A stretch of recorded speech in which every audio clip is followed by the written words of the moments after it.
Vamos começar nossa aula. Então, vamos colocar para apresentar. E aquilo, se você tiver alguma dúvida na medida que eu estou falando, você pode me interromper ou via chat. Se eu não ver o chat, que às vezes eu estou empolgado, eu não vejo, apesar de eu estar com duas telas aqui. Se eu não ver, você abre o teu microfone e fala, tá certo? Vamos lá, então. Tchau.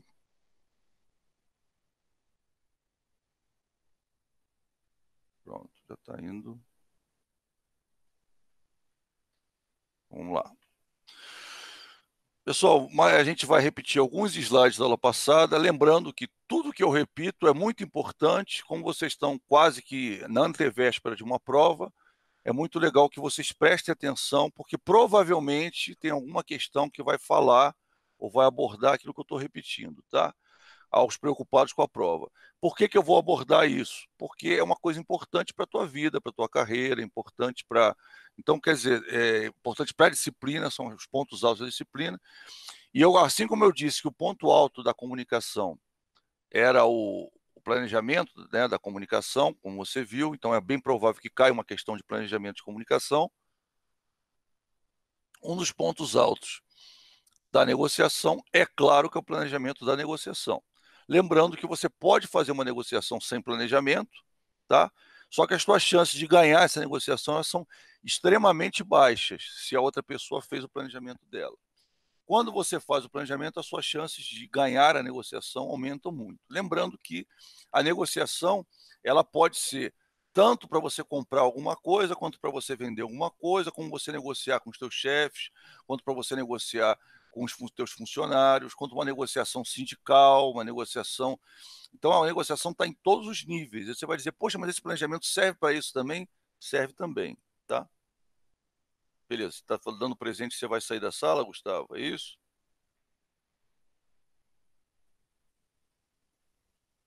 Beleza. Então, olha só.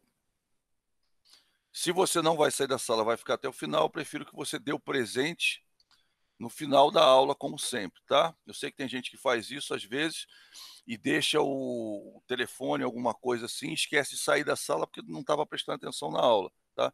Se for o caso, não faça isso. Dê presente e saia da sala mesmo, tá certo? Então, vamos lá.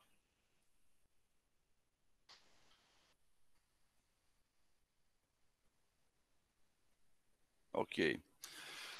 Então, pessoal, olha só, vou só repetindo isso aqui que eu já comentei com vocês na aula passada, né, mas eu vou repetir de uma forma assim mais didática ainda, para ver se você... Vamos nos dedicar mais à questão da margem do vendedor, lembrando que o caso do comprador é o contrário, ou seja, o que está acima é perda, o que está abaixo é ganho, então é bem fácil você entender, tá? Pessoal, só para você ter uma ideia, uma coisa que eu queria comentar com vocês é o seguinte: vocês sabem que eu vou ter prova, a gente do dia 7, vocês vão ter prova e o pessoal da noite também tem prova, tá? As provas são diferentes, a prova da manhã e a prova da noite. Já estou avisando já de antemão para você, você que eu conheço o pessoal da noite, vou passar a prova para eles, já estou te avisando que a prova é diferente, tá? Então, só para você ter... E só dessa coisa aqui, eu tenho 4 questões para as 2 provas sobre isso, tá? Então, é uma coisa importante você entender, tá bom? Então, vamos lá. Questão do vendedor, você tem a questão do ganho do vendedor, da perda. Quando ele vai planejar, tá, o que ele vai fazer? Ele precisa ter uma ideia de como é que ele vai falar, da argumentação dele dentro da negociação. Para isso, você tem que saber qual é a primeira oferta que ele vai dar. A primeira oferta que ele vai dar é esse limite máximo de negociação.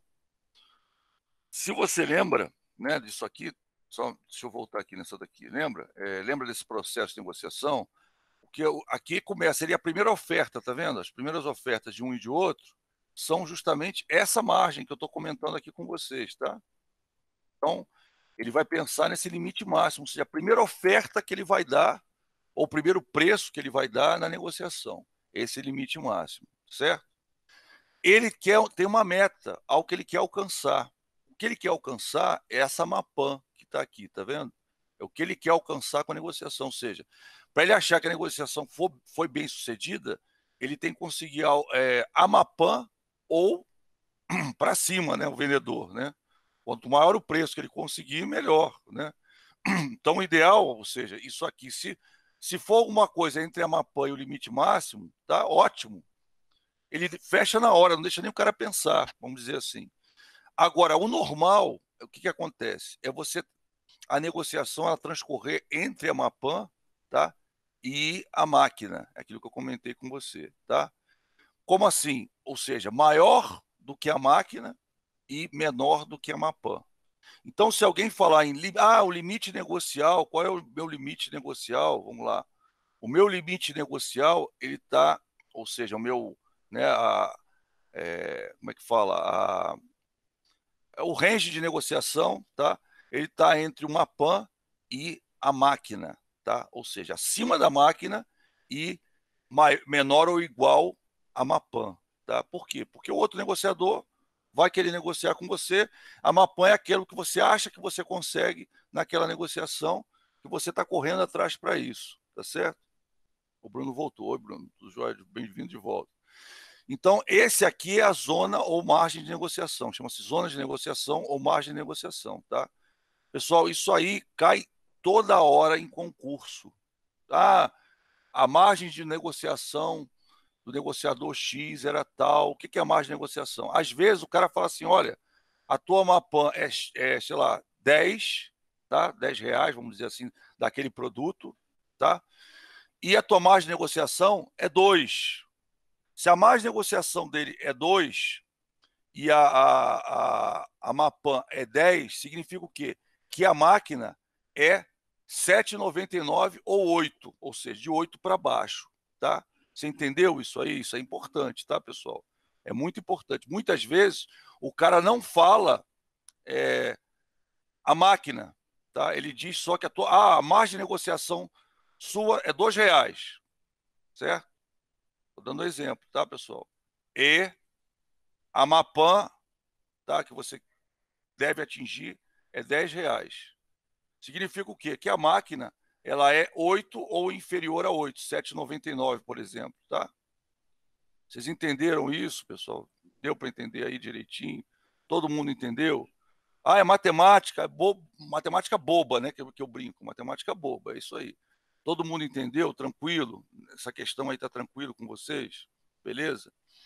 Muitas vezes não se fala em máquina, você vai falar de Mapan e vai falar de margem de negociação ou zona de negociação.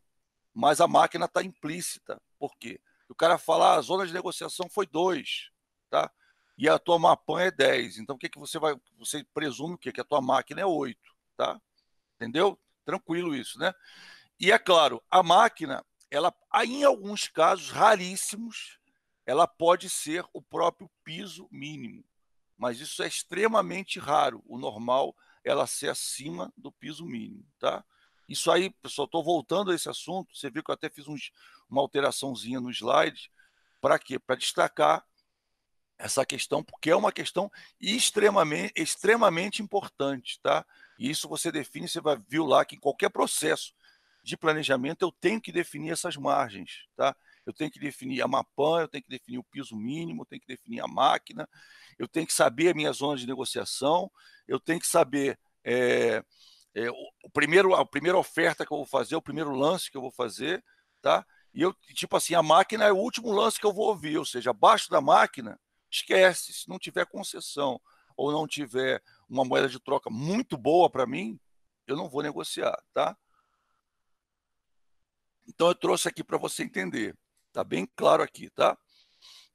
Então, se tiver abaixo do piso mínimo, eu não negocio de jeito nenhum. Então, piso mínimo é assim, é o que eu consigo sem negociar. Então, não precisa a negociação, se ela chegar no piso mínimo para mim, eu posso vender na rua, entendeu? Não eu posso vender, botar um anúncio no jornal e vender. Então, essa questão piso mínimo para mim, ou seja, abaixo daquele piso mínimo eu não vou negociar, a não ser que o cara traga a oferta maravilhosa, a concessão maravilhosa, mas normalmente ela não ocorre, ou seja, na prática não ocorre isso, tá? Na prática não ocorre, ou seja, do piso mínimo para baixo, na prática você vai embora.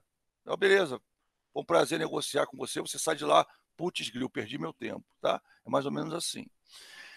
Entre o piso mínimo e a máquina, tá vendo? Olha só, entre o piso mínimo e a máquina, que acontece? A máquina está aqui, né? E o piso mínimo está aqui, tá vendo? Tem essa margenzinha aqui. Entre o piso mínimo e a máquina, eu só negocio se tiver uma concessão ou uma moeda de troca que for aceitável. Aqui acontece. O cara chegou na máquina dele, já está indo embora. Aqui é aquela hora que o cara chega para o cara e fala assim, pessoal, não sei se você assiste o Prato Feito, é a hora que o cara vira e fala assim, olha, pessoal, não, esse valor eu não vou negociar não, tchau. E o cara vai embora. E se o cara não chamar, ele vai embora mesmo. Por quê? Porque a máquina dele é aquela. Ou seja, é o ponto máximo, né? É o ponto antes do acordo. Ou seja, ali está fora do meu range de negociação. Então a máquina ela vai estar um pouco abaixo, tá, da zona ou da margem de negociação. Então chegou ali, o cara falou: minha última oferta é essa, eu não vou além. Pau. E é a tua máquina, ou está abaixo da tua máquina, você vai embora. Ó, estou indo embora. Só que o cara está interessado, nessa hora ele vai te chamar, tá? Você vai você dá sinais de que aquilo ali é quase o que você quer, tá? Entendeu? Na prática funciona assim. Então, é quase, você chegou quase onde eu queria, mais ou menos assim. E aí o cara vai embora que fala, mas isso aí eu não posso fazer. E aí ele vai saindo, ou então espera, mas isso eu não posso fazer. Aí o cara, aí a essa hora o cara vai oferecer uma moeda de troca, tá? Ou vai fazer alguma concessão. Agora, isso aí você tem que analisar se ela é interessante ou aceitável pela empresa. Caso contrário, eu não negocio. Às vezes é uma concessão para ele, mas para você não interessa. Aquilo que eu falei para você. Às vezes você tem um outro negociador, o cara tem uma frota de caminhão, você fala assim para o cara, olha, eu vou te dar o frete grátis. O cara ri na tua cara e fala assim, pois é, mas o frete grátis, o que eu vou gastar com frete é muito pouco. Então, isso que você está me oferecendo não me interessa. Nessa hora, quando acontece isso, normalmente, o que o cara faz? Ele consulta as bases, ele consulta os funcionários dele, os setores, a parte financeira, alguma coisa para saber se aquela concessão, aquela moeda de troca é interessante para ele. O que você faz? Você discute previamente o que seria uma concessão aceitável ou uma moeda de troca aceitável. Para quê? Para você não precisar ligar para os caras na hora. Mas vai ter casos que você não previa, o cara te oferece uma concessão, uma moeda de troca que você não imaginava que o cara fosse oferecer. Aí, nesse caso, você vai ter que consultar. Ou você vira para o cara na hora e fala assim, olha, eu vou ter que ligar para o meu chefe, eu vou ter que ligar para uma área lá da minha empresa para verificar se isso aí é aceitável ou não. Ou então, né, você marca uma outra rodada de negociação, fala assim, eu tenho que analisar lá, vou ver com o meu pessoal, que é normalmente a saída que é a melhor saída. Eu vou ver com o meu pessoal, que aí você não está se dizendo que você não tem poder de negociação, né, não tem autorização para isso. Eu vou ter que ver com o meu pessoal e a gente marca amanhã ou marca daqui a 2 dias e a gente conversa sobre isso, beleza? Não deixe também um prazo muito grande, porque o que o cara vai imaginar? O cara vai imaginar que você vai pegar todos aqueles dados da negociação e vai usar com outro negociador. Então, o ideal é que você deixe uma margem pequena. Na prática, é assim, tá? Agora, se tiver abaixo da Mapan e acima da máquina, é aquilo que eu falei, é a tal da zona de negociação. Isso aqui é a tal da zona de negociação. Então, qualquer coisa ali dentro, você vai fechar com o cara. Claro que quanto mais próximo da Mapan, mais feliz você fica, e quando mais próximo da máquina, mais feliz, mais triste você fica, e mais feliz o outro negociador vai ficar, tá? Entendeu? Agora, da Mapan para cima, você nem pensa. Aquilo que eu falei, você fecha o negócio de cara. Então, disso aqui para cima, tá? Você vai fechar o negócio. Chegou onde o cara te deu uma oferta dentro disso aqui, desse range aqui, acabou, você vai fechar o negócio, tá? Então, pessoal, isso aqui eu estou relembrando, né, para explicar, explicando novamente, porque eu vi que alguns alunos ficaram com dúvida, então estou explicando novamente isso. Se você já entendeu, ótimo, melhor assim, tá? Agora, tenho quase certeza que vai cair uma questão dessa na prova, tá? Então, se você não entendeu, a hora de tirar a dúvida é agora, tá legal? Beleza? Vamos lá? Então tá. Planejamento básico, a gente viu na aula passada. Aqui ficou alguma dúvida, pessoal? Alguma coisa? Ou vocês querem? Podemos ir adiante? Tá tranquilo aqui? Alguém responde sim ou não? Pode ir adiante, beleza. Então tá.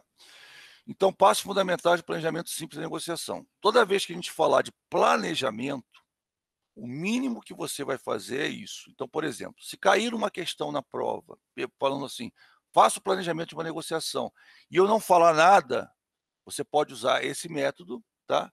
Se eu falar, faço o planejamento estruturado, você vai usar o outro método que a gente vai ver aqui. Se eu falar só faço o planejamento, você pode usar esse ou o outro, tá? Tanto faz um ou o outro. E eu tenho uma questão que é faço o planejamento, tem uma que é uma questão faça o planejamento estruturado da negociação. Aí você vai ter que fazer o outro método, que é esse aqui, tá? Esse aqui. E não aquele. Aquele é o planejamento básico ou só planejamento. Vou te dizer uma coisa, se você é vendedor, normalmente os vendedores usam esse planejamento que eu estou mostrando para vocês, esse aqui, que é o planejamento básico, tá? Eles costumam usar esse. Agora, quando é um negociador mesmo, um negociador que negocia com um comprador, alguma coisa, ele costuma usar o outro método, tá? Por quê? Porque ele é mais abrangente. Esse ele é mais restrito, como você já deve ter visto aí, já deve ter percebido. Por quê? Porque ele, em si, você pode ser um pouco empírico dentro das fases dele, ou seja, algumas conclusões você pode tirar por sua conta. O outro, você vai usar técnicas dentro de cada item, né? Então, aqui são 7 itens, mas tem coisa que você pode tirar da tua cabeça, da tua experiência, de uma pergunta, entendeu?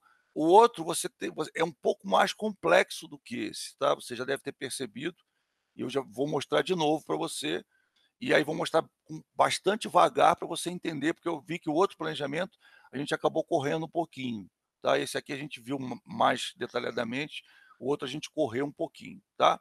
Então vamos lá? O que que eu vou colocar na mesa? A primeira coisa que você vai perguntar, tá? O que que eu vou colocar na mesa significa o quê? Você vai planejar tudo que você vai falar. Tem uma frase que eu gosto muito, acho que eu já comentei com você, que até é do Dale Carnegie, que diz assim, que falar de improviso, você tem que ter muito trabalho para falar de improviso. Por quê?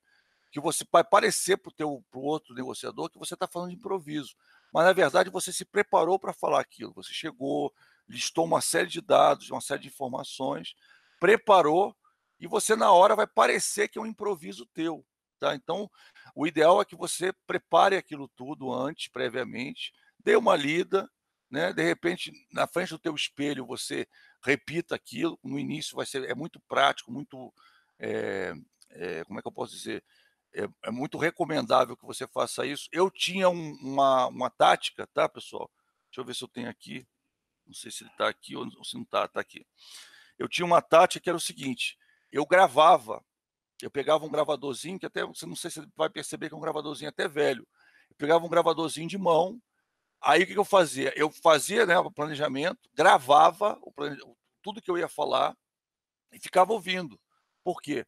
Porque eu tinha duas formas, ou seja, eu estava decorando. Ao escrever, eu estava decorando aquilo que eu falei, e ao ouvir, eu estava estruturando como eu ia falar. Então, minha tática pessoal era essa. Eu preparava o planejamento, e aí eu gravava, e depois ficava ouvindo. Eu falava, poxa, eu falei isso aqui não está certo, não está legal. Aí eu melhorava, ouvia às vezes 3, 4, 5 vezes. Quando eu falava com o cara, nem sempre eu falava exatamente igual como eu gravei, mas ia estar bem próximo, e aquelas falhas que eu percebi ao falar, eu estava resolvendo, entendeu? Então estou dando uma dica minha, você não vai achar isso em livro nenhum, tá? Estou dando uma dica pessoal minha, tá? Como eu fazia. Por que que eu fazia assim? Porque um outro negociador me deu essa dica, falou assim: "Olha, esse negócio de ficar falando no espelho é legal, mas, o melhor de tudo é você gravar". Por quê? Porque você verifica alguns erros, algumas formas de abordagem melhores que você poderia falar, ou seja, então, é uma dica que eu dou, tá, é uma vamos dizer, sugestão, você faz como você quiser, mas se você precisar negociar, é muito interessante você fazer isso. Você faz o planejamento, e depois aquela parte que você vai falar, os argumentos, né, os contra-argumentos, as coisas que você vai dizer, as margens que você vai levantar, como você vai abordar e principalmente como você vai fechar a negociação, e você vai ver que o outro processo estruturado, existe praticamente 2 a 3 itens baseados em como eu vou fechar, né. Enquanto que esse aqui, eu não estou muito preocupado com o fechamento em si, eu estou preocupado com o fluxo da negociação, tá? Isso é importante. Lá eu estou mais preocupado com o fechamento. Por quê? Porque são negociações delicadas, as de valores muito altos, então você precisa fazer de uma forma estruturada. Já essas aqui, por exemplo, é uma negociação, eh, do patrão com um sindicato, tá? Por exemplo, eu vou dar um exemplo, né? Sindicatos bancários, por exemplo. Aí você tinha lá os bancos negociando com os sindicatos.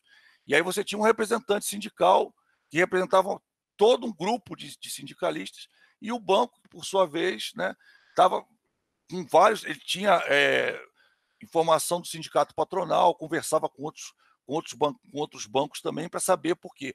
Porque se eles fechassem uma proposta com os funcionários de X, os outros bancos os sindicatos iam usar isso daí como argumentação, como, vamos dizer, jurisprudência, para tentar obter o mesmo patamar. Tá? Então, como tinha isso, apesar da negociação ser entre banco e grupo de funcionários, eles envolviam os outros bancos, os outros bancos da categoria, e também os outros funcionários, outros bancários de outros bancos.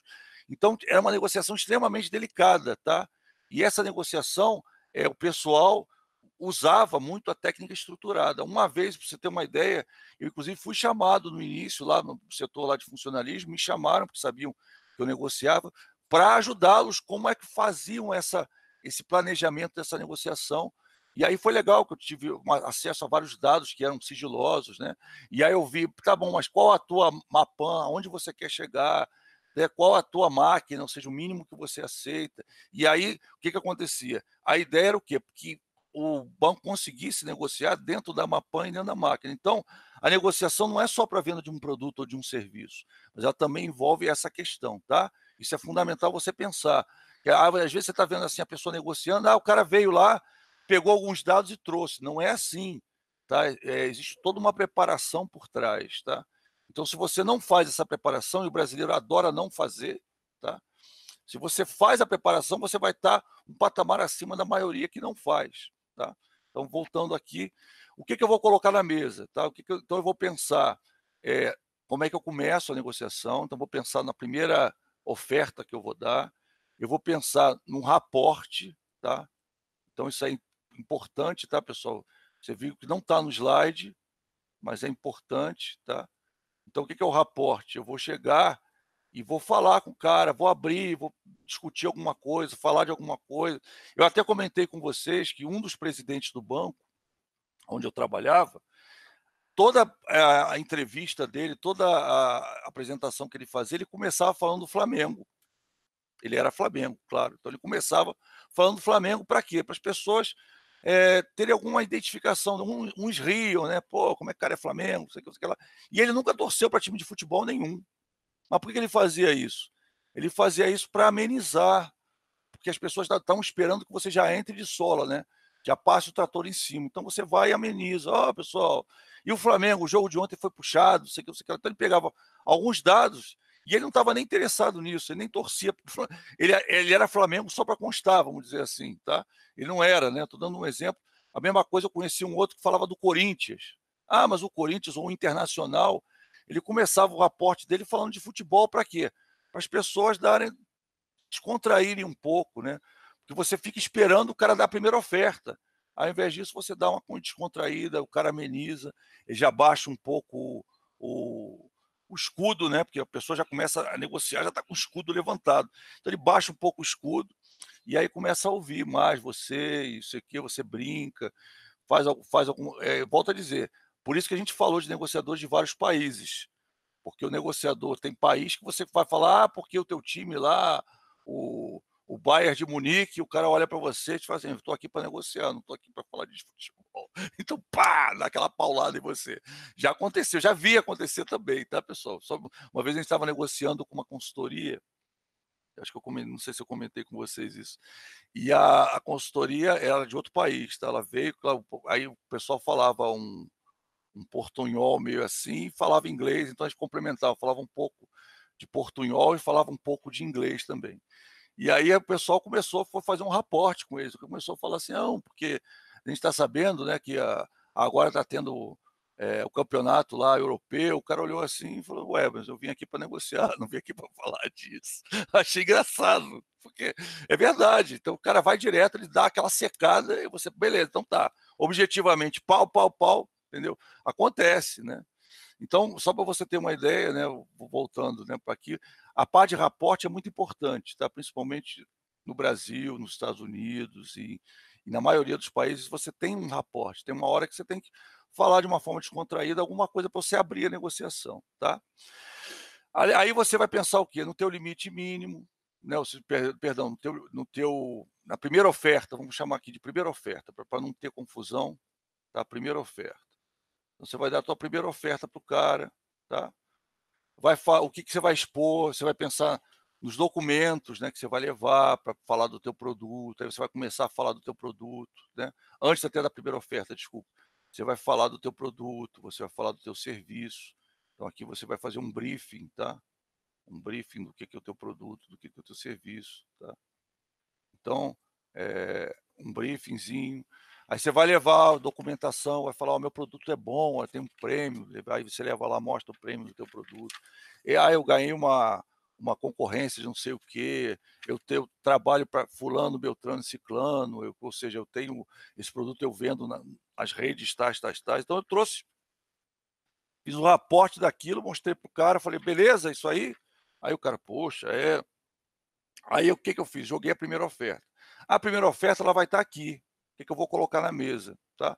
Voltando, a primeira oferta nunca pode ser o valor de mercado, ela tem que estar um pouco abaixo na mesa de negociação, tá? Eu acho que eu já falei isso para você umas 10 vezes.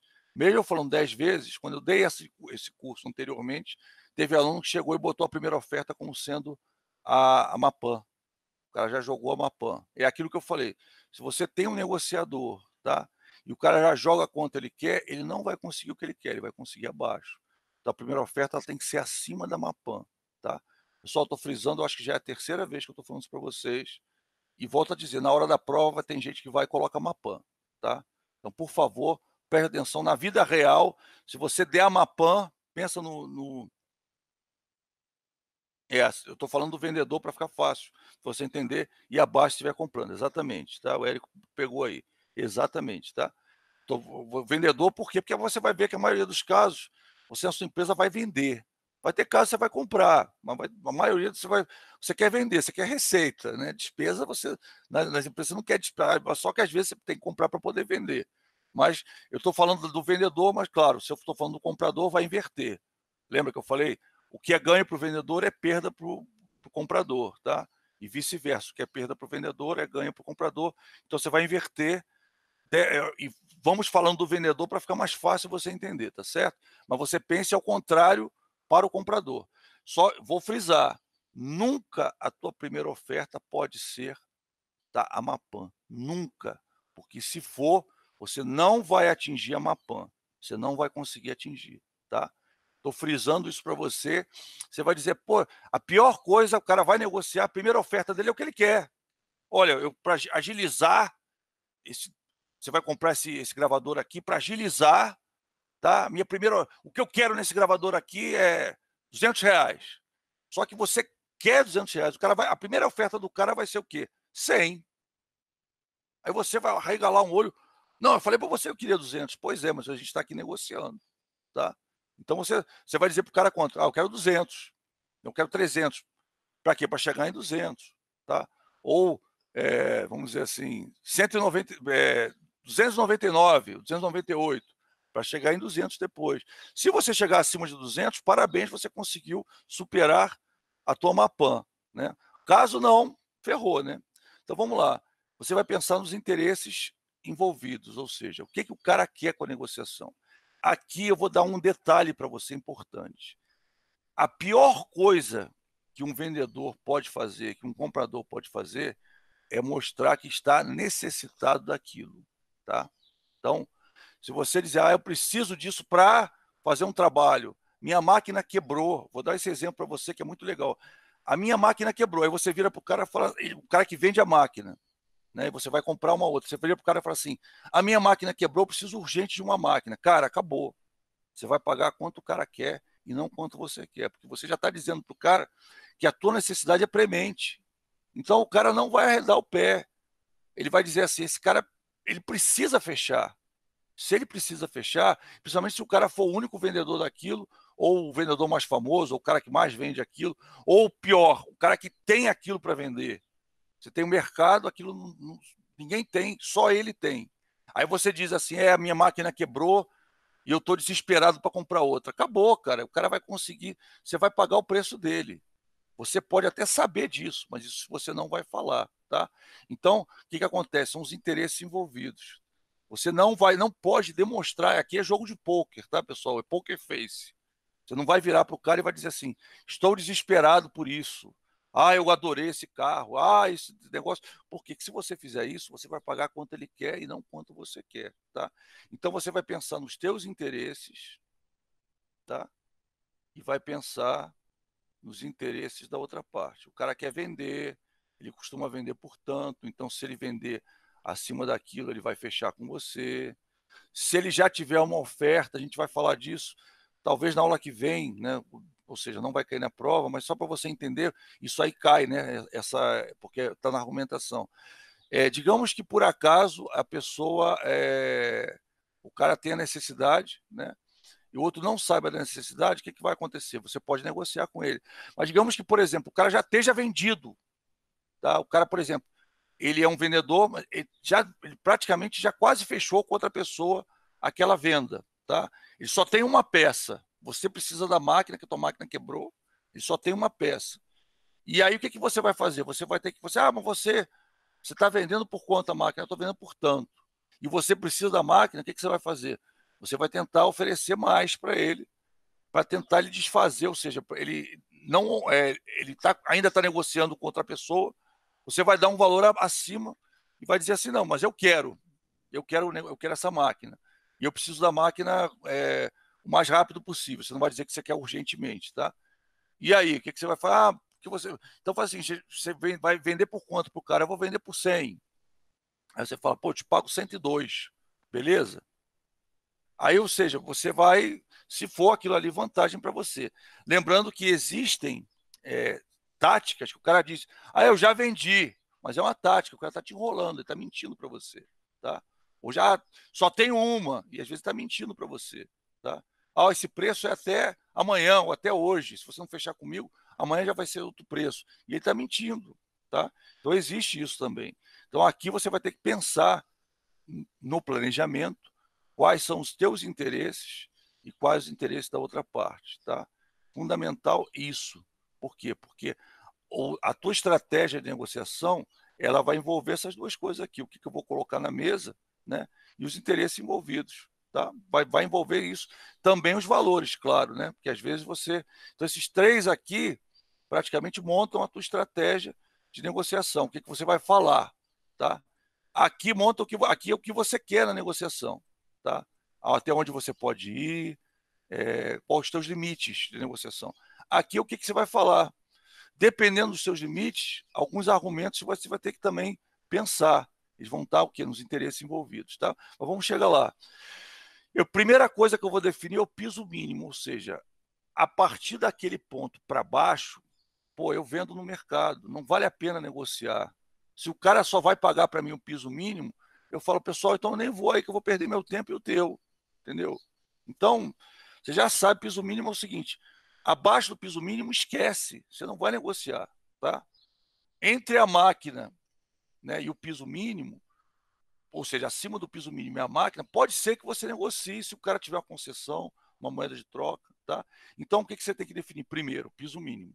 Depois, a tua máquina, ou seja, a partir daquele valor para cima, vale a pena você aceitar a proposta. Da máquina, inclusive, para baixo, você não aceita a proposta se não tiver uma moeda de troca, uma concessão, tá?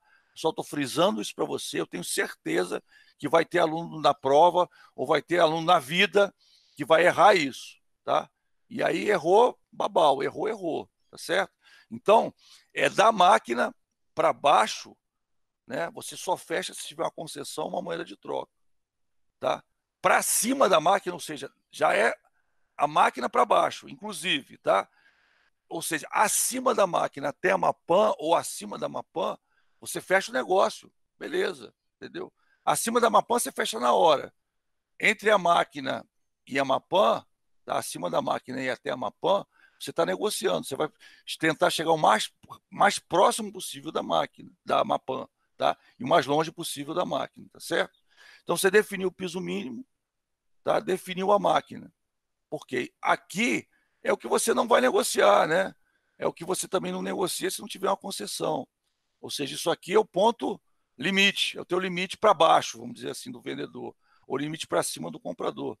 Acima disso, abaixo disso, já era, eu não negocio, não tem jeito, tá?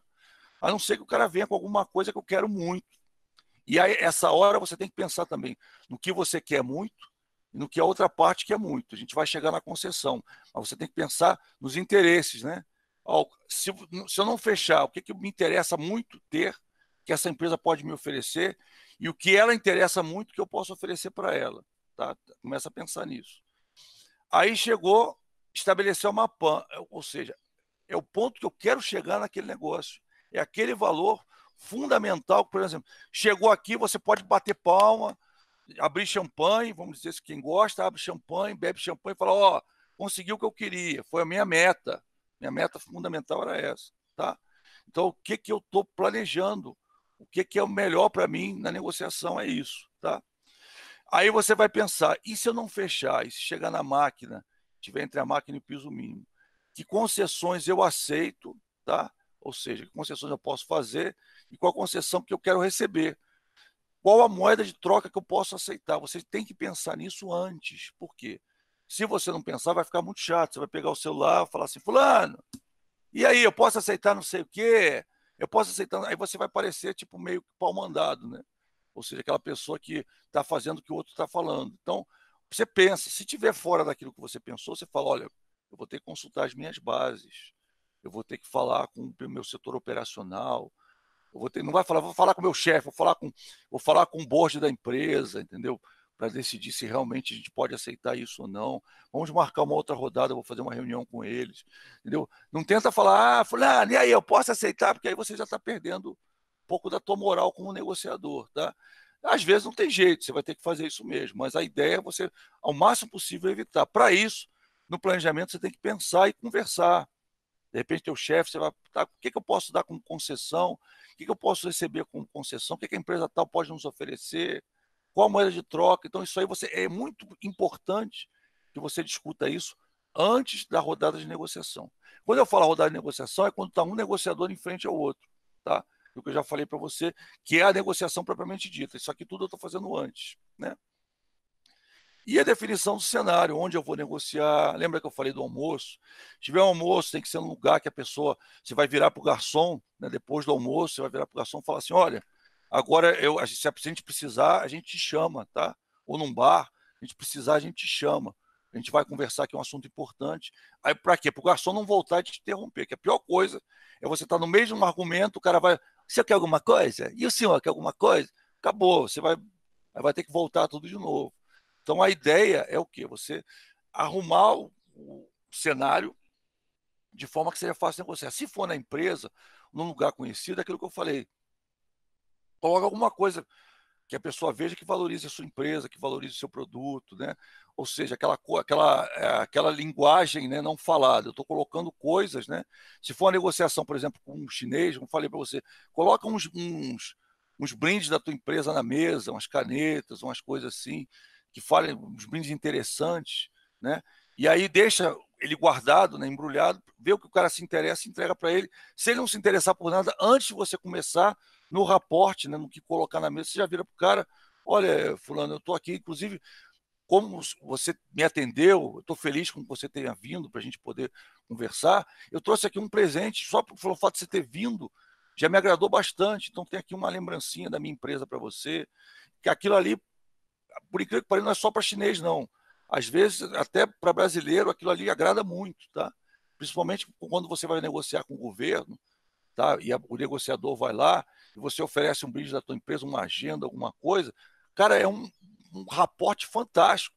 O cara já vai ficar mais sensível para você, já vai ficar mais, já vai te ver de uma forma mais agradável, tá? Porque você já começou oferecendo alguma coisa para ele, um brinde. É muito legal, tá? Não confunda brinde com propina, tá, pessoal? É importante definir isso. Muito importante, tá? Brinde é brinde, tá? É algo baratinho, né? Até tinha uma definição que o brinde era algo que era até R$ 100. Já mudou, tá? Porque R$ 100 não, né, já é um valor bem menor, né, hoje. Mas até tinha uma definição, até que eu li no órgão governamental, né? Que falava que você pode aceitar brindes até R$ 100. Por quê? É um valor pequeno, né? Algo que não vai chamar atenção. O cara, por exemplo, vai te dar uma Montblanc. Ó, tem uma caneta Montblanc, né, com o nome da minha empresa. Eu já vi, já soube de casos que aconteceram isso. Cara, uma caneta Montblanc é uma propina quase, porque é cara pampa, né? Eu acho que o valor menor de uma Montblanc é R$ 800, por exemplo. Dando um exemplo para você. Né? Eu acho que talvez tenha até um pouco mais barato, um pouco mais. Eu sei que tem baixas caras, eu sei que tem.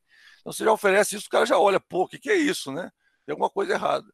Dependendo do caso, você vai pensar que é falso. O cara comprou lá na feira, alguma coisa assim, e trouxe. Tá? Mas aí a ideia é definir o cenário, o layout, onde vão ficar os negociadores, os objetos que vão estar em volta, né? Como vai ocorrer, o tempo que vai ocorrer, isso é fundamental, o tempo de negociação. Então você vai ver que esse planejamento ele vai abarcar várias coisas. Tá?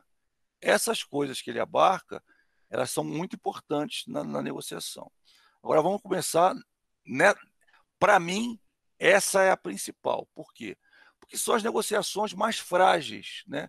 Aquelas que você precisa ter mais cuidado. Então, você tem que usar esse processo, um planejamento estruturado da negociação, tá? Que a gente chama de negociação estruturada e eficaz. Planejamento da negociação estruturada e eficaz, ou simplesmente planejamento estruturado, tá? Então, o que você vai fazer? Primeiro, você vai definir o objetivo e as metas, inclusive usando uma técnica chamada SMART, que a gente já viu ali e vai ver de novo. Tá? Antes, eu nem perguntei. Daqui, pessoal, dessa daqui, ficou alguma dúvida, alguma coisa que vocês queiram esclarecer? Ou está tranquilo? Porque essa a gente viu bastante na aula passada, né? Eu estou relembrando, eu fiz uma relembrada mais puxada, mas se alguém tiver dúvida, eu volto aqui, tá?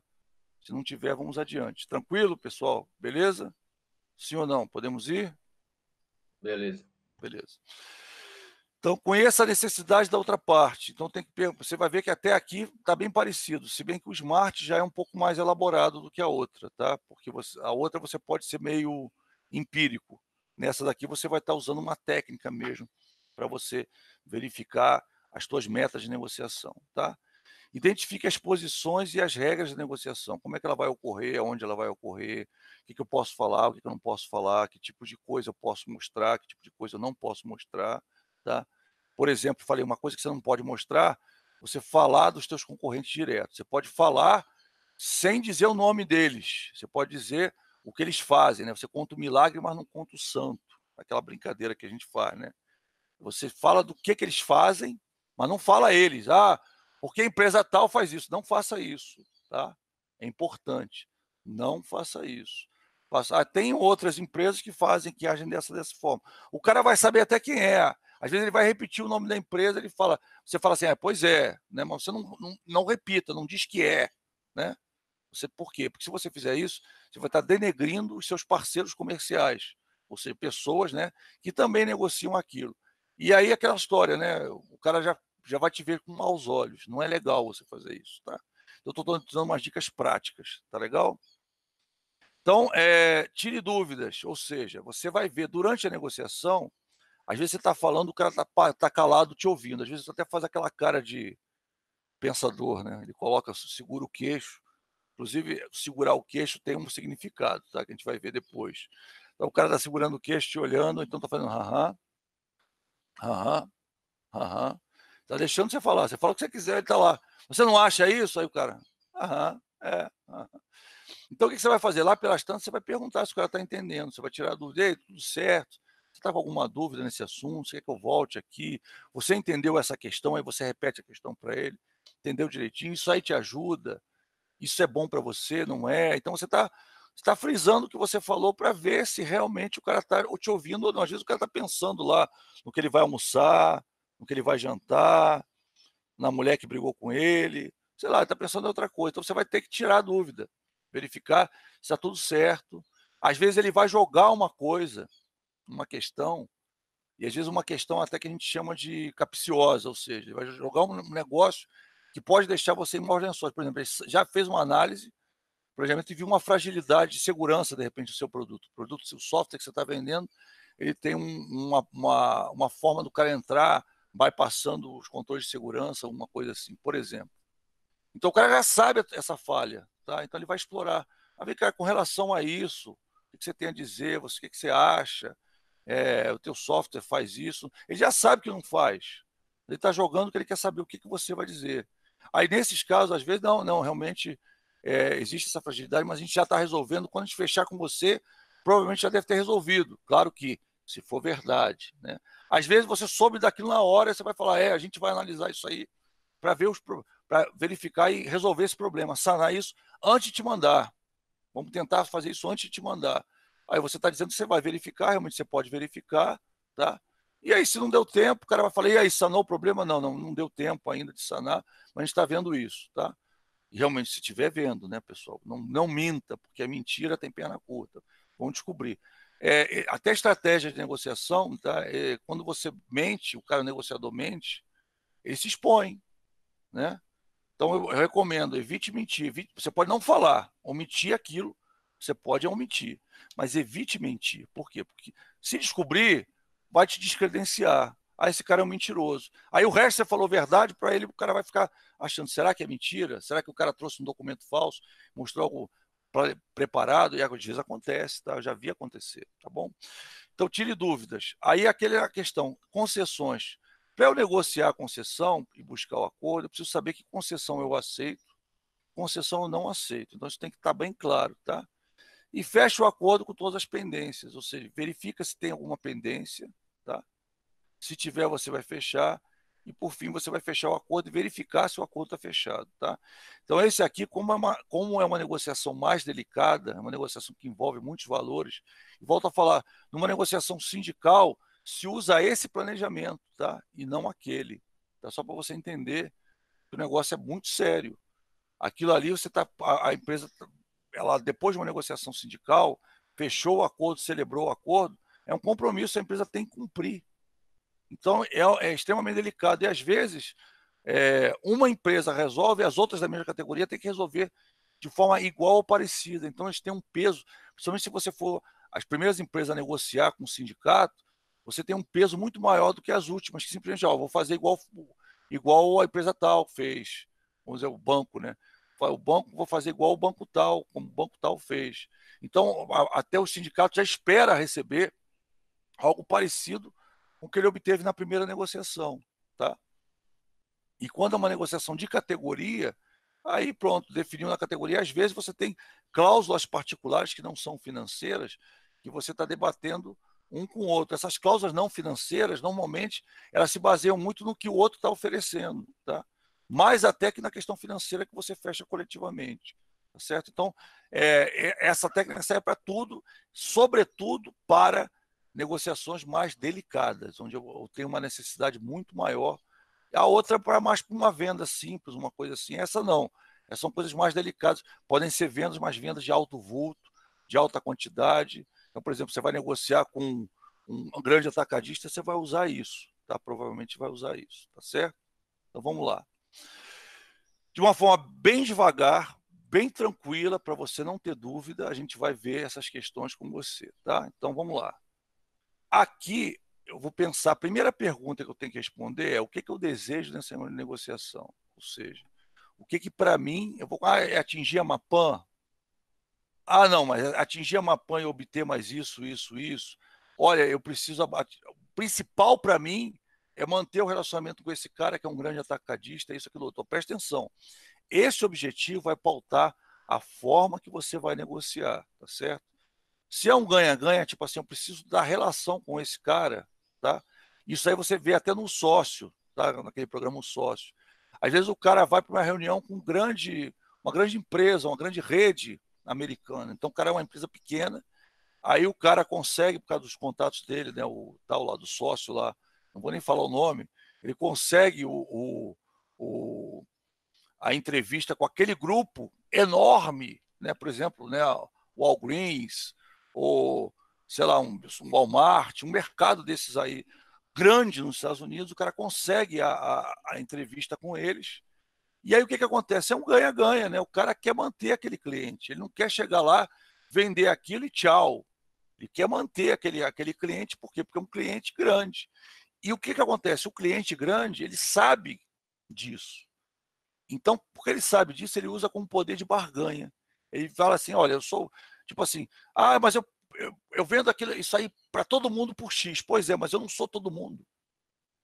Então ele vai usar, a gente vai falar de poder de barganha, provavelmente não sei se vai dar para a gente falar nessa aula, mas logo depois da prova, talvez a gente comente, ou até na aula que vem, se você não tiver dúvida nenhuma, a gente entra em poder de barganha. Mas o poder de barganha é muito interessante porque existem características no poder de barganha. E uma das características que eu estou comentando com você agora, né, por exemplo, quando o cara vai fazer, ele sabe que é uma rede grande. Então, se o cara vier, mas meu preço é esse para todo mundo, o cara vai rir na sua cara e falar assim, pois é, mas eu não sou todo mundo. Ele vai rir na sua cara e vai dizer isso. E realmente não é. É interessante você ter negócio com ele, até para você informar para outras pessoas. Eu negocio com o Walgreens. Se amanhã você for vender a empresa, você vai dizer, um dos meus clientes é o Walgreens. Você vai estar valorizando, é a carteira de clientes que valoriza a empresa. Tá? Então, isso aí, você tem que pensar. Tá? Então, qual a sua meta? O que é o desejo de negociação? É manter aquele relacionamento com aquele cara? Primeira pergunta séria, né? Vou manter o relacionamento, ou seja, posso perder nessa negociação, mas eu vou manter para ter outras? Ou eu quero fechar aquilo, vender aquilo, e há casos disso, por exemplo, você tem um produto que ele vai sair de linha. Tá? Aconteceu comigo, eu tive uma empresa de informática e eu tive uma placa, né, 386SX, aí você já imagina, na década de 90, e aí lançaram a DX. O que eu queria? Eu queria me livrar das placas 386SX que eu tinha comprado, rios daquelas placas, porque as empresas usavam aquela questão de custo-benefício. Só que aí o que ia acontecer? Que a empresa que não comprasse, quisesse a DX, para particular eu não ia conseguir vender, eu sabia disso. Então eu queria me livrar daquela placa. Aí eu aceito umas ofertas menores, ou seja, eu baixei a minha Mapan para poder aceitar. Tá? Então, só para você entender como é que funciona a coisa. Às vezes o teu interesse é se livrar daquilo, então você não está nem aí se você vai negociar de novo com o cara ou não. Né?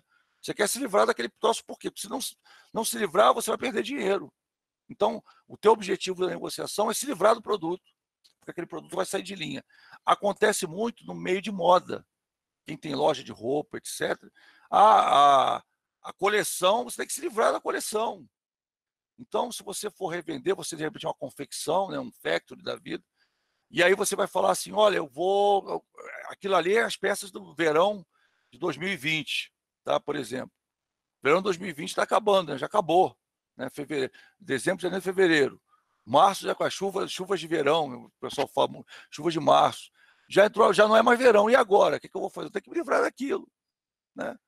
Para eu me livrar daquilo, eu vou fechar com o cara, eu quero me livrar daquilo, eu não quero manter o relacionamento com aquele cara, eu quero me livrar daquele produto, tá? Então, meu objetivo é esse, eu tenho que ter isso bem claro. É a primeira coisa que eu tenho que ter claro, por quê? Porque a estratégia que eu vou usar, ela depende do tipo de negociação que eu vou fazer, tá? Isso é bem claro para vocês, tá bom? Então, vamos lá. Definir uma maneira de verificar a meta traçada, se ela foi atingida ou não. Como é que eu vou verificar se eu atingi a minha Mapan? A Mapan é fácil, mas às vezes você tem outras metas. Como é que você vai verificar se eu atingi aquilo ou não durante a negociação? Você tem que pensar nisso, tá? Criar um referencial quantitativo ou numérico para determinar se eu alcancei o objetivo. Se for um valor, se for um preço, tranquilo, mas se não for um preço só, tem mais coisa, né, que você vai ter que pensar. Você vai definir técnicas SMART, né? Ou seja, as suas metas têm que ser específicas, mensuráveis, atingíveis, realísticas, tangíveis, né? Então você vai pensar em metas que são específicas, metas que são mensuráveis, metas que são estimulantes, tá? Metas que são realistas e tangíveis. E aí tem uns exemplos, tá? Como eu falei para vocês, prestar atenção nesses exemplos para quando você, se isso for pedido uma prova, tá? Faça planejamento estratégico de negociação, você vai ter que pensar nisso tudo aqui, que a tua meta seja isso tudo. Às vezes você tem uma meta que ela já é específica e mensurável ao mesmo tempo. Mas a ideia é que, se você tiver uma, ela tem que atender todos esses critérios. Se você tiver mais de uma, aí você tem que ver se está atingindo. Aí eu tenho uma meta só, ver se atinge esses critérios, tá? Se ela não atingir esses critérios, o ideal é que você tenha até 5 metas. Tá legal? Pense bem nisso. Se for só preço, eu acho que uma meta só, se você definir o preço, beleza. Se não for só preço, você vai ter que definir provavelmente mais de uma meta. Tá? Isso é extremamente importante quando eu defino o objetivo e as metas. Conheça as necessidades da outra parte. Tá? O que eu vou ter que fazer? A pauta de negociação, a gente já falou na aula passada, né? Dados atualizados sobre as questões envolvidas, o que a outra parte quer, como ela negocia, qual o estilo de negociador, isso tudo você vai pensar também como as pessoas falam, né? Como é que elas vão falar. a questão dos aspectos legais envolvidos, o que você pode aceitar legalmente, o que você não pode. A gente até falou da questão da propina, né? Um brinde, ele tem um valor, até determinado valor é brinde, depois de determinado valor deixa de ser brinde, passa a ser propina. Isso aí você tem que pensar também. Às vezes o cara te oferece uma coisa para você fechar com ele, e a questão, até esse brindezinho para você, não é um brinde, é uma forma de coagir você ou ajudar você, entre aspas, a aceitar a proposta, tá? Você tem que pensar, até discutir isso, porque às vezes é oferecido, aí você, na ingenuidade, aceita, e aí depois vai ficar mal para você, como negociador, tá? Eu volto a falar para você, o máximo que eu aceitava era caneta. Saiu, eu colecionava caneta e agenda. Saiu de caneta e agenda, eu não aceitava nada, porque ela podia parar, mas eu tenho isso aqui, esse negócio aqui para você, às vezes era algo que eu queria, até essa câmera fotográfica, eu falava, não, não, obrigado, mas não quero não, entendeu? Por quê? Porque eu sabia que isso poderia ser visto de uma forma errada, tá? Identifica as posições e as regras. Aqui é o que eu vou pensar nos meus limites, tá? Mapan, a máquina, tá? Eu vou pensar o quê? Para pensar nisso, eu vou ter que pensar em várias coisas, né? Ou seja, vou pensar no estilo desse negociador, com a forma que ele costuma negociar, como é que ele, que estratégias ele costuma usar, etc. O canal de comunicação, tá? Se a negociação for comercial, vai envolver venda de produtos e serviços, eu tenho que identificar os participantes, se tem solicitante, se tem influenciador, se a pessoa vai vender aquilo que comprar de mim, se ela vai revender aquilo que comprar, ou seja, ela precisa de uma margem para poder negociar, para poder ganhar dinheiro com isso. Por exemplo, trato feito, uma coisa que ele sempre fala é isso, ele fala assim, olha, você sabe que eu não quero para mim isso aí, eu vou renegociar, eu vou ter que vender, então eu preciso de uma margem maior. Você não vai usar preço de varejo comigo, meu preço vai ter que ser de atacado. Eu vou vender para outra pessoa. Isso tudo você tem que analisar. Às vezes o cara comprou para ele uma máquina que você está vendendo, uma máquina que vai gerar produto para ele, comprou para ele, não comprou para revender. Então, você vai poder aumentar o teu preço por conta disso, as tuas margens por causa disso. Quem é o decisor, se a pessoa decide, qual o limite dela para decidir. Às vezes ele não tem limite nenhum, às vezes ele vai usar aquela estratégia com você, mas é importante você ver isso antes, por quê? Porque senão ele vai ouvir tudo que você tem para dizer e ele diz assim, pois é, mas eu não sou quem decide para esse troço aí que você falou, eu vou ter que levar para o meu superior e você entregou o ouro ao bandido, tá? Então o ideal é o quê? Que você antes já imagina, esse cara tem poder para negociar, ele realmente dentro daquela margem ele vai poder negociar comigo, ou ele vai levar para outra pessoa para decidir. Então você tem que ter isso bem claro, né? Falei para você que já teve negociação, e quando eu descobri que o cara não era a pessoa que fechava comigo, eu falei, pois é, vamos marcar com outra pessoa então, outro dia, porque você vai perder o teu tempo e o meu. Você vai levar, e aí você vai abrir a tua estratégia para ele e vai fragilizar o teu negócio, tá? Se realmente ele é o comprador, ou se ele é o revendedor, aquilo que eu falei, seria o beneficiário final, ou seja, você vai poder subir esse preço. Já comentei isso com você, tá? Tire dúvidas, ou seja, você vai verificar todos os pontos da negociação que a pessoa pode ter dúvida e que você pode ter dúvida também. Às vezes você pode ter dúvida, tá? E aí, durante a negociação, você vai verificar como é que eu vou verificar isso. Ou seja, eu vou chegar para o cara e vou perguntar, isso aí, você está claro para você? O que eu vou perguntar para ele se está claro? Ou seja, os pontos nefrálgicos da negociação, eu vou ter que perguntar para ele se ele entendeu. Porque depois eu fechei a negociação para todo mundo da empresa, aí fechei com fulano, legal, aí o cara, não, eu não entendi isso aqui não. Isso aqui que a gente conversou, eu entendi de outra forma. E aí você, às vezes, desfaz a negociação, às vezes o cara usa isso contra você, ele, de repente acha um cara, ele já negociou, fechou com você, mas ele achou um cara que vende um pouco mais barato, ou que dá um benefício a mais que você, ele quer desfazer a negociação, aí o que ele vai dizer? Ele vai tentar jogar em cima disso. Ele vai dizer, não, isso aí eu não entendi, isso eu não entendi assim, você mostrou errado, não, não é isso, para mim não é isso não, você está me enganando, você está me enrolando, tá? Então, muitas vezes os caras usam essa técnica com você para ver se aquilo está certo ou não. Pessoal, vocês estão vendo o slide Tire Dúvidas 4 aí? Eu estou achando que travou. Sim. Estão Sim. vendo? Então travou aqui. Eu tô com o celular também, o celular travou. Vou ter que entrar de novo. Tá bom, vamos lá. Apresentação. Deixa eu ver aqui, Max, apresentação. Estou monitorando também no celular. Caiu, logo vi. Tá vendo? Então vamos lá. Estava travado. Então, isso é importante, tá, pessoal? Se existe consenso, Por que é importante isso? Mas você tem que verificar como você vai fazer no planejamento. Por quê? Porque o cara pode alegar isso para você depois, para ele sair da negociação, aquilo que você fechou com ele. Quando chega o contrato para ele assinar, ele vira para você, às vezes até depois do contrato, ele consegue uma oferta melhor, e ele quer desfazer o negócio, ele se baseia em algum ponto que não ficou muito claro. Então você tem que deixar isso bem claro, verificar os pontos principais da negociação que vão estar no contrato, ou seja, aquilo que é ponto nefrálgico, você tem que verificar com ele, tirar todas as dúvidas dele com relação a isso, tá? Observe os prós e contras, né, que foram identificados, tá? Ou seja, se você o que ele pode ver como pró, o que ele pode ver como contra. É claro que durante a negociação pode ser que você veja mais alguma coisa ou ele veja mais alguma coisa, mas a ideia é que no planejamento você pegue isso tudo aí e já deixe traçado, tá? Você vai ver que a 4, a 5 e a 6, elas têm muito a ver com o momento da negociação, mas o momento você está se preparando para aquele momento. É aquilo que eu falei para você, que todo discurso de improviso você prepara antes, é mais ou menos isso, tá? Você se prepara para quê? Para na hora você não esquecer, que é muito comum você chegar na hora e esquecer, eu não vou, isso aí eu não vou entrar nesse mérito não, eu não vou fazer isso, eu não vou, ou então você esquece mesmo, na hora de falar, você esquece o que você tinha para falar. Então o ideal é o quê? Você deixou isso bem claro, deixou isso bem explicado. Só fazer uma coisa aqui que tem. Você deixou isso bem claro, tá? E aí, ao fazer isso, você deixou isso bem claro. E aí você, mesmo assim, você está verificando para o cara, você entendeu isso? Você é isso aí mesmo? Você acha que podemos seguir assim? Então você está, às vezes, até sendo chato.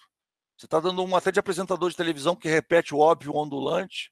Por quê? Para evitar que o cara depois diga que não entendeu, e aí fuja da negociação, tá?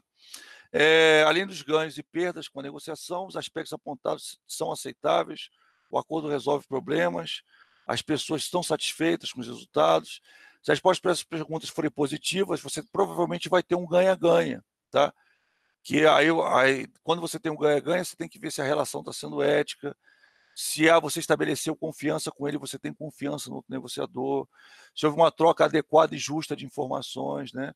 Se houve, aí nesses casos, se você respondeu isso tudo, se houve a solução de um problema, ou seja, houve um acordo baseado numa relação ética, todo mundo está contente com isso, e aí e também se você aprendeu para situações futuras, tá?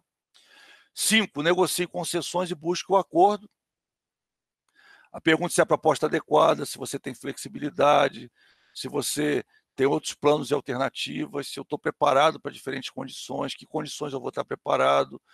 E aí a questão de fazer anotações ao longo da negociação, é importante que você já leve o bloquinho, o que você vai anotar, o que é importante você anotar, o que não é tão importante assim. Você tem que estar com isso aí bem claro para você, tá? Fecha o acordo e todas as pendências. Então, a ideia aqui, esse aqui que a gente viu mais rápido, então eu estou querendo... A ideia é o quê, pessoal? Você vai verificar com o cara se está tudo fechado, se não tem nenhuma pendência, se ele entendeu tudo, se está tudo certo. Então, você aqui vai fazer um briefing do que você precisa perguntar para ele, tá? Para ver se realmente está fechado, e vai ter aquelas famosas máximas, umas frasezinhas, para ver se realmente fechou. Quando é uma negociação delicada, sempre fica meio no ar. Pode ser que fique no ar. Está fechado mesmo? Não está? Por exemplo, o americano ele adora. Então, fechou? Aperta minha mão. Apertou a mão, está fechado. Tá? O americano gosta disso. O brasileiro, em alguns casos, também faz isso. Já, por exemplo, o árabe, né? Não sei se você tem a noção, mas o árabe, mesmo não estando fechado, ele quer que você aperte a mão dele, até por questão religiosa, tem um vínculo, tá? Uma coisa assim. Então, existe essa questão, tá? Então, ele quer de qualquer maneira que você aperte a mão dele. Eu já vi que agora com esse negócio de quarentena aí vai ter árabe muito preocupado, porque ele não vai conseguir apertar a mão, vai estar preocupado, tá? Estou te falando questão cultural, tá, pessoal? Questão cultural, questão religiosa, então tem a ver com isso. Você vai ver que todo sempre você negociar com um cara árabe ou descendente de árabe, o cara vai querer apertar a mão, de qualquer maneira, tá? Porque com isso você está estabelecendo um vínculo com a pessoa, tá? Então é muito interessante essa questão, esse pensamento, né? E esse pensamento você vê que tem outras culturas que também têm, às vezes não sabe nem a raiz disso, né? Então, fechamento da negociação. Você vai verificar se todas as fases anteriores, né, foram cumpridas, e aí elas devem desencadear, vai ser como se fosse um funil. A ideia é que tudo que você faça leve para esse ponto de fechamento, tá? Então, lembre-se que o fechamento não é um processo natural, então você vai ter que forçar o fechamento no final. E como é que você vai forçar? É agora que você vai estabelecer o que você vai fazer. Você vai sinalizar, né? Você vai mostrar ou pedir uma assertiva do outro negociador, dizendo assim: fechou? É isso aí? Então, a gente até tem umas perguntinhas aqui, né? Faça um resumo de todas as fases de negociação, todos os pontos nefrálgicos que depois vão para o contrato, você vai repetir com ele. Então, é isso, vai ter entrega, você vai fornecer o transporte, é isso. Aí, no final, você fala, e o preço acordado foi tanto, é isso aí mesmo, é isso aí. Podemos seguir nesse caminho? Podemos. Então, você vai fazer dessa forma. Garanta que todas as questões tenham sido discutidas, você vai pegar no final, você ficou com alguma dúvida, alguma coisa que eu possa esclarecer, tá, beleza? Verifique se resta alguma pendência, assim mesmo, tem alguma coisa que você gostaria de esclarecer, aí e você vai fechar por meio de perguntas, né? Você vai dizer assim: "E aí, está tudo acordado?" Eu gosto muito dessa. "Está tudo acordado? Podemos fechar assim?" Aí encerramos, é isso aí mesmo? Você tem alguma dúvida? "Ah, tenho." Então você volta a negociar de novo, tá? Você vai até se preparar para isso, você vai ver que tem essa fase tem muito a ver com o desenrolar da negociação, mas na verdade você vai se preparar para isso. Você vai pensar até nas perguntas que você vai fazer, e elas às vezes são específicas para determinado negociador. O que você vai perguntar, o que você não vai perguntar, não precisa perguntar. Então a ideia é não deixe no ar, porque se deixar no ar, depois o cara vai te surpreender. Ah, não, estou pensando ainda, não fechei nada não. Então, você tem que esclarecer na hora se realmente está fechado ou não. No calor da emoção é melhor, tá? E porque, ah, não fechou, marca uma outra rodada de negociação, tá? Mas não deixa o cara solto. Ah, vou pensar nisso aí, tá bom. Tu vai pensar, então amanhã a gente pode se reunir de novo, pode se encontrar de novo, posso te ligar. Não deixa no ar, não, tá, pessoal? Se deixar no ar, é porque ele vai procurar outra oferta e vai usar todos os dados da tua negociação com ele para fechar com outro, tá certo? Esclareça a outra parte se a negociação está encerrada, isso aí você vai pensar como você vai fazer isso. E algumas perguntas dessas e aí, quando é que começamos as atividades? Quando é que podemos retirar os produtos da empresa? Quando é que você vai retirar os produtos? Ou quando é que eu vou enviar meus produtos para você? Ou aí, já posso enviar? Olha, eu vou te mandar, já está embalado. E aí, eu vou embalar hoje para te enviar. Pode ser? Pode. E aí, já podemos dar andamento com acordo? Em que dia esse contrato está liberado? Então, é fundamental que eu pense nessas coisas, tá? E diga para ele, olha, isso aí mesmo? Tem certeza? Vamos por aí? Porque o que acontece? Às vezes o cara volta atrás, às vezes o cara vira e fala assim: não, concordo não, não. Então você deixa claro, e aí no final você aperta a mão dele, alguma coisa, né? Agora você não ia apertar a mão, quando você ia dizer para o cara: é isso aí, podemos então seguir assim, a partir de tal dia já estão chegando as peças aí para você. Então a ideia é o quê? Você deixa fechado. Se você deixar alguma ponta sem aparar, o cara vai reabrir a discussão, ou então, pior, ele vai desfazer a negociação com você, tá? Então, essa fase, por incrível que pareça, é a fundamental. E você tem que pensar antecipadamente nela, tá legal? Lembrando, dentro disso aí, você já definiu piso mínimo, MAPAM, máquina, primeira oferta, tá?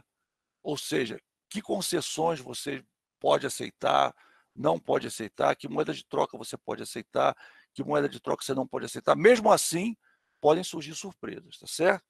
Então, com isso, a gente fecha o planejamento ético da negociação, de uma negociação ética, ou a gente chamado muito de planejamento estruturado. Tá legal? Pessoal, ficou alguma dúvida com relação a isso? Ou não? Podemos seguir? Pode seguir, professor. Pode seguir, beleza. Então,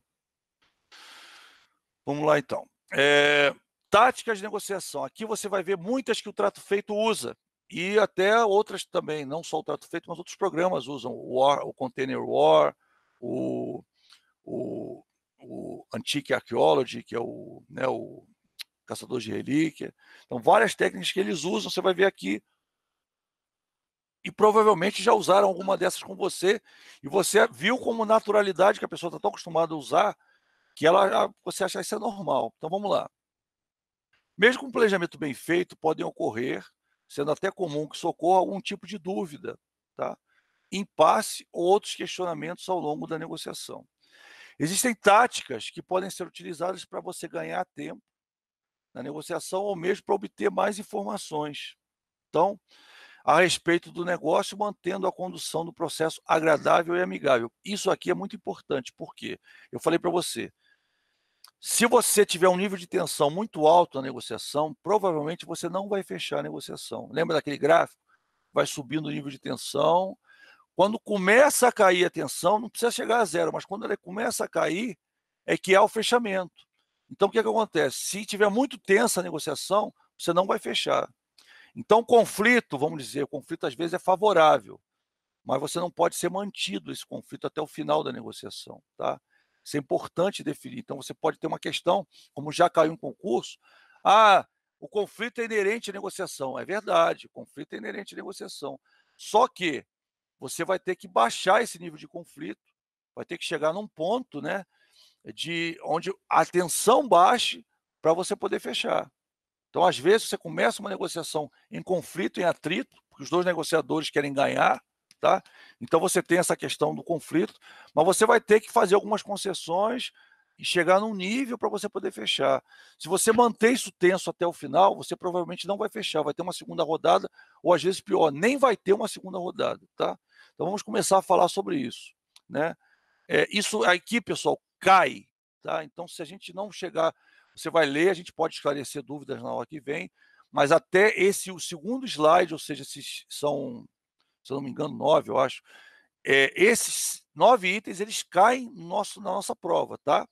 Então, inclusive, eu já mandei para você, já estão no slide. Se você está com o slide aí, no Classroom, você vai ver que eles já estão nos slides, tá? Então, por que eles já estão? Que vai cair na prova, tá? Então, eu já quis passar para você na aula passada, para você não ter dúvida, tá legal? Então, vamos lá. Primeira coisa, evite ir para uma negociação sozinho, principalmente se ela for sindical, se ela for trabalhista, se ela for... Por quê? Porque, às vezes, o cara usa argumentos que você não disse. E, às vezes, ele usa argumentos que você até falou, mas ele diz, não lembro disso não, não foi falado disso não. Então, você vai com alguém, porque aí essa tática, o cara já joga por terra, tá? Então, vá com alguma pessoa, mesmo que a pessoa fique muda do seu lado. Vaquinha de presépio, faça assim, ó, tan, tan, aham, aham, aham. Você pode até usar a teu favor, usando aquela estratégia que eu falei para você, né? Que o tira bom, tira mal. O cara fala de uma. Você fala, pô, não, se fosse você não oferecer isso, é absurdo você oferecer isso. O Trato Feito adora usar isso, né? Mas aí o que acontece? Vá com alguém, mesmo que a pessoa fique calada, vá com alguém, tá? Esse parceiro pode complementar as suas explicações, e o outro estabelecer também contrapontos, ou para cada um assumir sua posição. Aquilo que eu falei, né? O prudente, o liberal, o tira bom, tira mal, né? Tudo que você fala, o cara diz que não, é absurdo, esse valor muito baixo. Como é que você faz um negócio desse para quê? Para o cara se sentir meio incomodado e fechar mais rápido a negociação com você. Então, é bom você ir com outra pessoa, mesmo que a pessoa fique calada. O ideal é que vão nos negociadores, a outra pessoa também tem experiência de negociação, mas vocês vão definir os papéis. Você vai conduzir a negociação e ele vai te ajudar, ou você vai ajudar e ele vai conduzir a negociação. É importante, fundamental, que vocês definam esses papéis antes de ir. Não vai chegar na hora, senão os dois tentam negociar, e aí, cara, se o cara vê que está dividido, eles abusam, tá? Fala, se está dividido, ele joga argumentos para um concordar e um ser contra, e aí, claro, o que for mais favorável para ele, ele vai usar a favor dele. Então, o ideal, combine bem isso, mas não vá sozinho. Segundo, construa parcerias, tá? Na fase de planejamento, caso tenha conseguido levantar informações sobre a organização ou a pessoa com quem vai negociar, identifique parcerias que possam favorecer o acordo. Então, você, de repente, uma outra empresa, ou dentro da própria empresa, alguém que você conheça, né, que possa te ajudar. Acontece isso muito quando você vai ver emprego, né? Não sei se você é do LinkedIn, mas quando você vai ver um emprego, alguma coisa, o próprio LinkedIn fala assim, ó, você conhece fulano que trabalha lá, você não quer usar o fulano não, você não quer mandar uma mensagem para o fulano para ele te ajudar. Então, até isso, tá, acontece nas negociações. A pessoa vai e diz assim, ó, manda uma mensagem para o fulano e pede para o fulano te ajudar. Então, isso aí é até comum acontecer, tá? Da mesma forma, quando você vai fazer uma negociação, às vezes você tem alguém que você conhece da empresa, etc., fala, ó, fulano, fala de mim lá, diz aí que eu já negociei há muito tempo, eu tenho esses clientes. Então, é uma segunda opinião. É muito importante isso. Ou, às vezes, um respaldo de uma outra empresa. Olha, eu já negociei com fulano, você pode ligar para Beltrano, que eu estou acostumado a negociar, ele vai te dizer que eu sempre negocio, sempre vejo o lado dele, não sei o quê. É claro que use referências verdadeiras E, claro, que podem te ajudar, né? Não coisa de pessoas que vão te atrapalhar, tá? Isso é fundamental. Surpreenda a outra parte, tá? Aquilo que eu falei, às vezes você tem que pensar numa coisa que vai surpreender positivamente outra parte, né? Talvez uma concessão, uma moeda de troca, alguma coisa que possa facilitar a negociação. A gente já falou sobre isso no planejamento, é fundamental que você pense sobre isso e já leve pronto para a negociação, mesmo que você não use. É o teu coelho da cartola ou tua carta, né, na manga. É algo que você está lá, se for necessário, você tira e usa. Se não for necessário, você deixa lá, tá? Mas prepare-se para isso. Então, é uma estratégia, uma tática, que é você usar uma surpresa, uma concessão que o cara nem viu, nem imaginou que você pudesse usar. O ideal é você pensar em algo que a pessoa normalmente não pensaria. Por quê? Porque ela não vai estar preparada para aquilo, você vai jogar na mesa de negociação e aquilo pode ser determinante para você fechar o acordo. Tá? Utilize as limitações de autonomia a seu favor. É aquilo que a gente já falou, quando a gente falou de estratégia, a gente já falou disso. Então, estamos falando de novo, porque ele também é uma tática, tá? A tática, normalmente, ela está mais ligada a um contra-ataque, né? A estratégia é a abordagem. E a tática está mais ligada ao contra-ataque, ou seja, o que você vai fazer caso você estiver numa situação, você vai e joga, tá? Uma tática está mais, né, na caso de reação. A estratégia está mais no caso de ação. Você vai ver que existem táticas que são, na verdade, muito parecidas com estratégias. São defesas que são parecidas com os ataques, né? Então, por exemplo, utilize limitações a seu favor. Se houver algum impasse, você pode alegar que, devido àquele ponto, você não teria autonomia para resolvê-lo, ganhando tempo para rever a sua posição. Então, a gente já até falou isso. Eu acho que é a quarta vez que eu estou falando isso para você. Quando a gente falou de estratégia, já falou isso também. Isso aqui, pessoal, preste atenção, porque isso é importante, tá? É muito importante. Por quê? Porque é algo que você pode usar. Se não tiver jeito, você vai perder a negociação. Para não perder a negociação, aquilo é importante para você, já perdeu tempo com aquilo, você vai falar, puxa, isso aí que você falou, ou esse preço, infelizmente, eu não posso resolver, eu vou ter que levar para o meu superior, eu vou ter que levar para a minha equipe, o ideal é você falar isso para a gente poder resolver, tá? Estabeleça um limite orçamentário. Lembra que a gente falou dos limites? A gente tem que ter esses limites bem claros para a gente, tá? Então, apesar de semelhante ao anterior, essa está mais ligada à falta de disponibilidade financeira ou usar o contrário, ou seja, o excesso. Você pode resolver. Então, você já no início da reunião aqui, não entendi. Deixa eu ver aqui quem falou isso. Foi.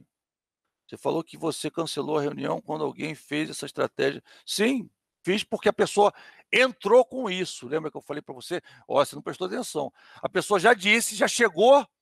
Isso aí eu estou usando no final da negociação, não no início, tá? Ou no meio para o final. Aquela que eu falei que eu desisti, o cara já chegou dizendo assim: ah, eu não estou preparado para negociar, eu não sou a pessoa para resolver. Aí o que eu fiz? Eu não vou expor minha estratégia. Aqui não. O cara já expôs a estratégia dele, tá? E aí você já expôs a sua, só que você viu que não vai fechar. Aquela que eu falei foi no início da reunião. Eu até deixei isso claro para você. O cara já chegou, estava até nas atitudes. Lembra quando eu falei das atitudes? O cara, nas atitudes, eu falei daquele cara que já se descredenciou. Chegou na hora e falou assim: ah, não, eu não sou a pessoa para resolver, não sei porque que me chamaram. Eu falei: beleza, então foi um prazer te conhecer. Vamos marcar com o teu chefe para depois negociar junto.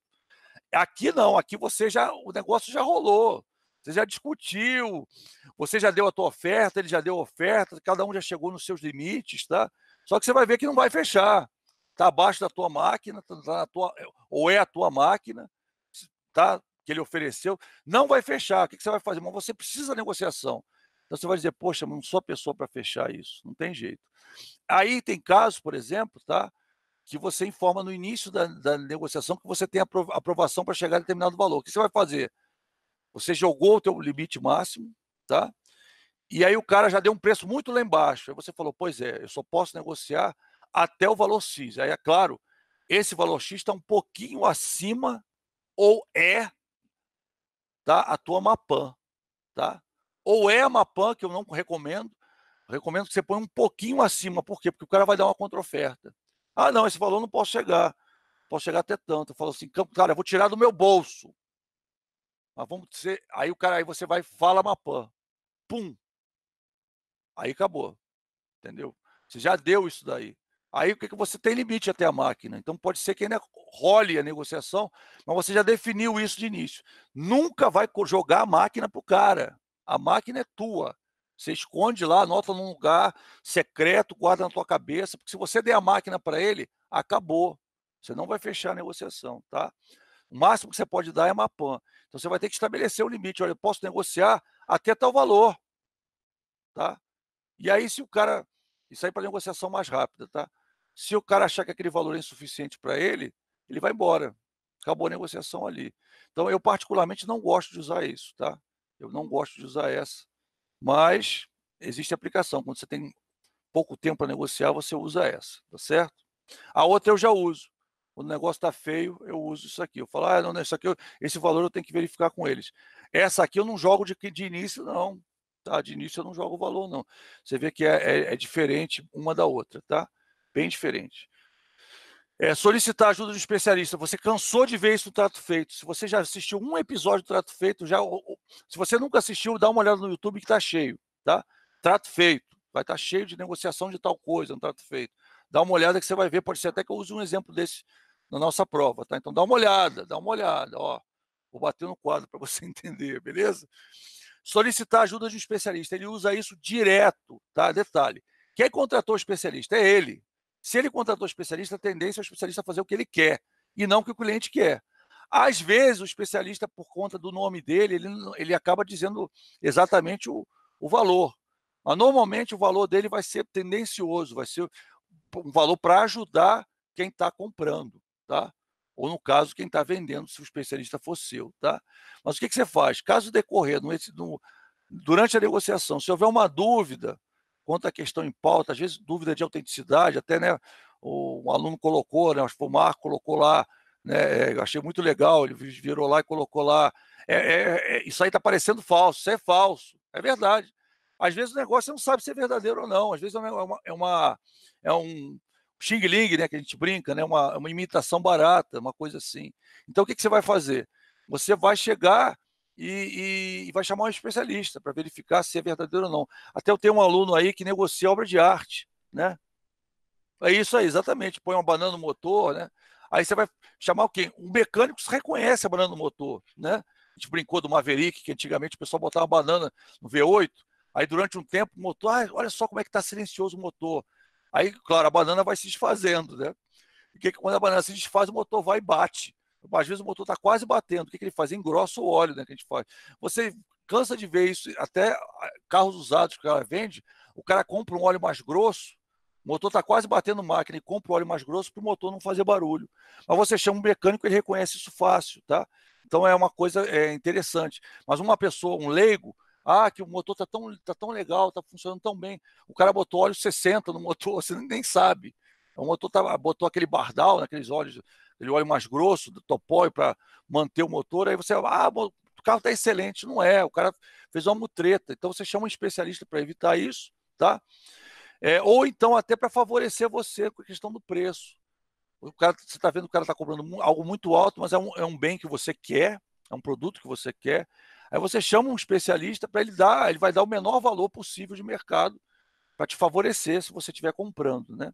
Ou o maior valor possível de mercado, se alguém estiver vendendo e você contratou ele para fazer isso, tá? É claro que ele não pode mentir e aquilo que ele falar vai ter que estar baseado em alguma coisa.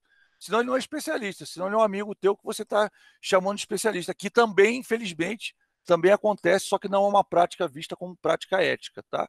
Mas já acontece, eu já vi acontecer, inclusive, tá certo? E aqui a ideia do especialista é fornecer mais segurança para você fechar um negócio ou para conduzir o processo, ou seja, para você mostrar para ele que o teu preço, a tua oferta não está tão fora da realidade assim, tá? Você vai ver que 90% dos episódios de Trato Feito tem sempre um especialista falando alguma coisa. Então é muito interessante você assistir no YouTube ou se você tiver TV a cabo, no canal History, se não me engano é o 61, se for varia, o número do canal varia de acordo com se é Sky, se é NET, se é Vivo, se é Claro, então varia, tá? Por exemplo, tem uns que são na NET, é outro canal, é 582, e assim vai. Mas a ideia é o seguinte, existe o History 1 e o History 2. Normalmente aparece no History 1, tá? No canal History 1, ou History só. Então aparece isso, já está há 11 anos, quase 12. É um programa que tem muitos vídeos no YouTube, você pode entrar no YouTube e assistir, tranquilo, tá? Evite a prática do leilão. O que é leilão? Você põe mais de um negociador ao mesmo tempo. Se você não deu presente, pode dar presente agora, tá? Vamos terminar isso aí tranquilo hoje, sem problema nenhum. Evite a prática do leilão. O que acontece? Leilão, você chama vários negociadores para a roda, tá? E aí oferece o teu produto e vê quem vai dar a melhor oferta. Isso não é bom. A tua empresa fica mal vista quando faz isso, tá? O ideal é que você negocie só com uma pessoa. Mesmo que você tenha várias posições de vários negociadores, evita isso, porque isso é muito feio, tá? É feio e deixa as pessoas tensas, mais tensas do que o normal. E aí, nesses casos, às vezes tem empresa que tem mania de chamar 2, 3 pessoas que oferecem um produto, principalmente atacadista tem muito essa mania. O cara chama 2, 3, tipo assim, vai ganhar o melhor preço. Porque ele só quer preço, ele não quer qualidade. Então ele vai chamar o cara, por exemplo, o cara está negociando arroz. Arroz é arroz. Tem um que é parboilizado, outro que não é. Pequenas diferenças, mas o cara pode dizer, eu quero tipo 2, tipo 1, parboilizado, não parboilizado. E aí chama 3, 4 negociadores daquilo. É uma prática, tá? Você vai conseguir o menor preço, mas, cara, você vai desgastar os negociadores, provavelmente vai ter gente que não vai negociar mais com você, então não é muito legal essa prática. Existe, mas não é, evite a prática do leilão, tá? Ocorre quando várias empresas participam de uma negociação, nesse caso o ponto central, é claro, é sempre a oferta de valores. Isso aí o produto é uma commodity, ou seja, algo que você não tem diferença de um para o outro, as diferenças são muito pequenas. Técnica utilizada até que um negociador proponha um preço em que outros concorrentes não podem cobrir. Eu estou expondo para você que existe essa técnica, mas estou dizendo que na prática não é legal você usar, tá? Acaba o que? Você conseguindo o menor preço, mas nem sempre a melhor qualidade, melhor entrega, melhor coisa. Eu já participei disso dos dois lados, como uma pessoa queria vender e como uma pessoa queria comprar. E vou te falar, não é bom, tá? Mas existem casos que são aplicáveis, não tem jeito, tá?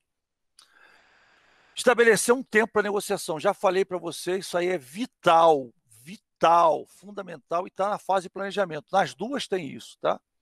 Eu tenho que estabelecer quando é que eu vou entrar. Vai ter o que a gente chama do jogo de propostas, né? Que eu vou dar minha proposta, o cara vai dar dele, vai ter o raporte. Então eu tenho que estabelecer um tempo para negociar. Não tenho tempo. Mentira, o cara programou um tempo. A minha tarde é toda sua hoje. Não, o cara pode até ter tempo. Só que ele estabeleceu um prazo. Se depois daquele prazo ele não negociar, ele vai marcar uma outra vez com você, ou então ele vai chegar e vai falar assim, tá bom, não vou negociar mais, ou então vai fechar de qualquer maneira. As pessoas estabelecem um prazo, tá, para negociar. E você precisa estabelecer esse prazo quando estiver definindo a tua estratégia, definir como tática, né, de evasão. Olha, eu preciso negociar em 2 horas, ou em 1 hora, ou em meia hora, ou em 15 minutos, tá? E aí se programa para fazer isso e aí coloca as coisas dentro do planejamento conforme a tua necessidade pelo tempo que você tem, tá? Estabeleça um limite de tempo para você fechar, para você verificar a proposta, aquela fase final, tá? Aquela proposta 4, 5, 6 que você viu lá no planejamento estruturado, né?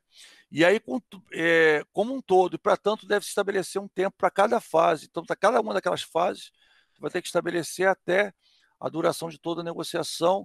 Não delimitar um tempo pode pôr em risco o sucesso do negócio. Até comentei para você, naquelas atitudes de negociador, daqueles caras que não se planejam, que deixam ao relé, aí ficam almoçando, falando de futilidade, fala da vida, fala do cachorro, fala da família, fala de tudo.